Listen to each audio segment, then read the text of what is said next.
philosophy and strategy, and it should not be dismissed as naive. And although I respect that as a worldview, I don't share the belief that war is always the single worst option, that war is never, ever necessary.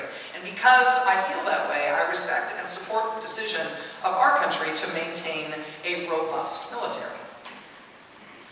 At the same time, I do not think we're doing any favors to that military by insulating them from the competition for resources with the other things that our country wants to do besides maintain that robust military.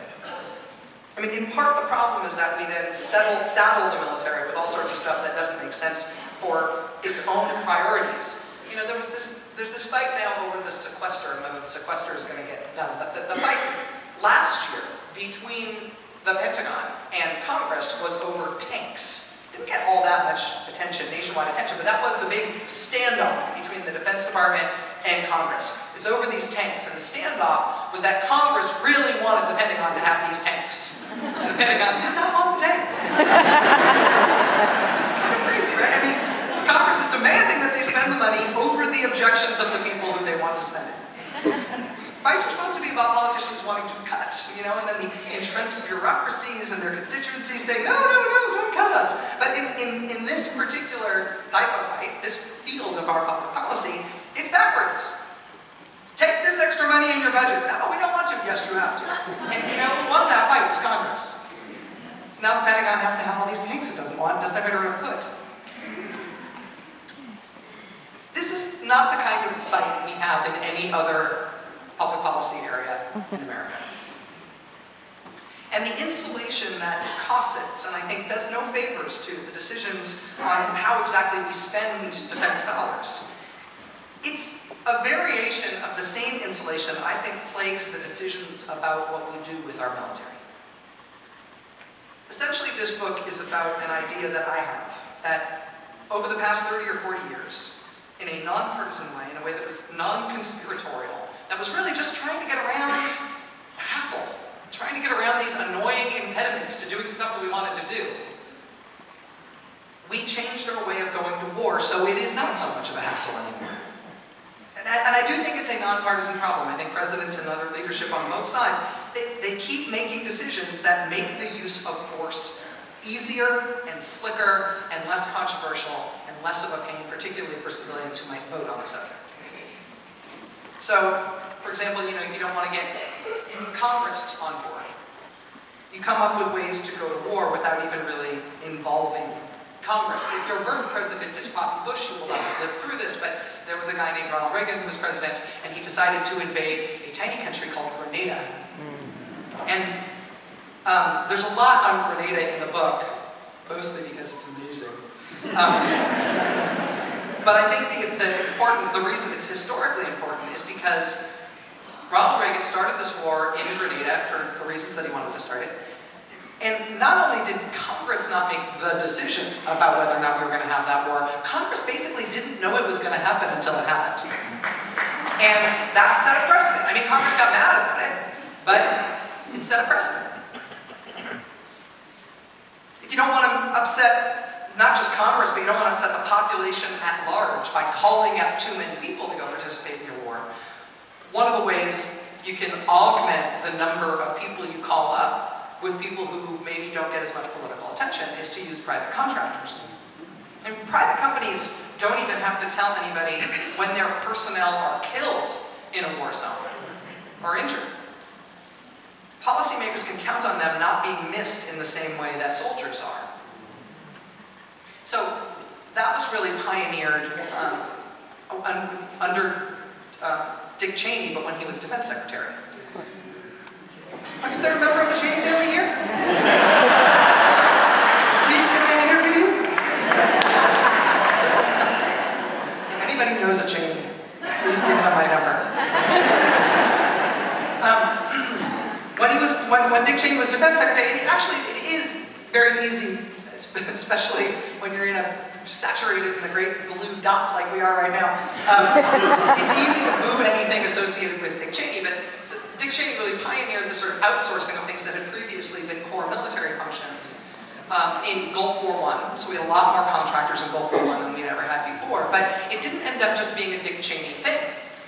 After Dick Cheney Bill Clinton was president, and Bill Clinton and Al Gore both loved the outsourcing thing. Remember Al Gore's whole reinventing government thing? A lot of it was a big, sloppy love letter to defense outsourcing. Nobody thought it was evil.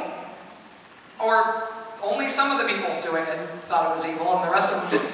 But a lot of people did it. A lot of people signed on because it did make things less of a hassle. You don't have to call up as many soldiers. When soldiers get called up, people tend to notice and want to know why. If you call up a smaller number of soldiers and a bunch of guys who work for DynCorp, people don't mourn DynCorp contractors the same way that we mourn soldiers, in part because we don't know they're there. We don't know their names. We don't even have to be notified if something bad happens to them. It's a way around. It makes it easier. It makes it more slick. If you don't want to persuade the public that this cause that you want to fight for is worth American treasure and American blood being spilled to go fight it, one of the ways around that is to fight your war in secret. If you don't want to explain where we are at war or the tactics that we are using in that war, then do it in secret. There's something happened in the news this week that it's one of those sort of patented Rachel Maddow show moments when, like, me and everybody in my staff get super excited about something and nobody else has any idea what could possibly be exciting about it. And it was this decision floated first in the Daily Beast and then later reported out by the Wall Street Journal and eventually the New York Times and the Washington Post, that the drone warfare campaign is going to be run by the military now instead of the CIA.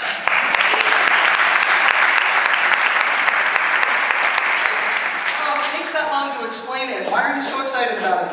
It's actually really politically salient, because when the CIA acts as a branch of the military, what you get is the benefit of legal and policy CIA secrecy. Right? CIA programs are covert. That means not only are they secret from you, but if you ask a politician about them and they know about it, they can legally, without fear of getting in trouble, deny anything exists. It's not perjury if it's a covert program, if you lie under oath about it. So that's one way to make war real slick and real painless and something that we don't notice, if we're not even allowed to know what's happening. So, yeah, if you're against the way that drones are being used, the idea that they'd be fired by pilots who are Air Force pilots instead of CIA pilots may seem like a distinction without a difference. But in terms of our relationship as civilians to that war, it might make all the difference in the world. In terms of our decisions, our ability to make decisions about wars by making decisions about who our policymakers are, it could make all the difference. So it was a big, very dorky, excited afternoon. All the other shows are like, what's going on down in Maddowville? I'll tell you later, we'll tell you at 9. I'm too excited, can't talk about it. I love you too. One of the things that, we talk about, especially liberal angst about the number of national security things from the Bush era that were carried over into the Obama era. One of the things that was not carried over, a lot of things weren't carried over, but one of them, which again is sort of like dork's delight but doesn't get a lot of attention, is that one of the ways that in the Bush era in particular, they avoided tallying up the financial cost of the wars was by pretending that there wasn't one. I mean, on the one hand, right, you cut taxes at the same time that we're starting war so people think they're free. But then you don't budget for the cost. Remember this from the Bush years? If the wars were not included in the budget, the wars were an emergency supplemental. Every year, new emergency. It's like you're like a goldfish in a bowl and you're going, ooh, a castle, ooh, a castle.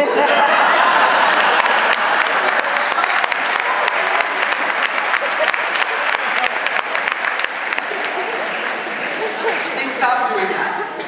Administration, thank you.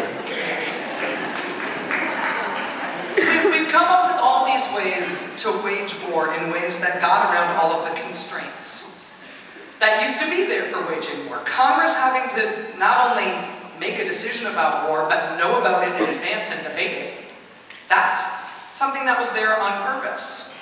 The painful feeling that we as civilians have about people who are our compatriots being called up to go fight in a war abroad, that is an emotional dynamic that the founders were counting on to make us not want to wage very many wars and not wage them for long. The financial cost of wars was not supposed to be hidden from us.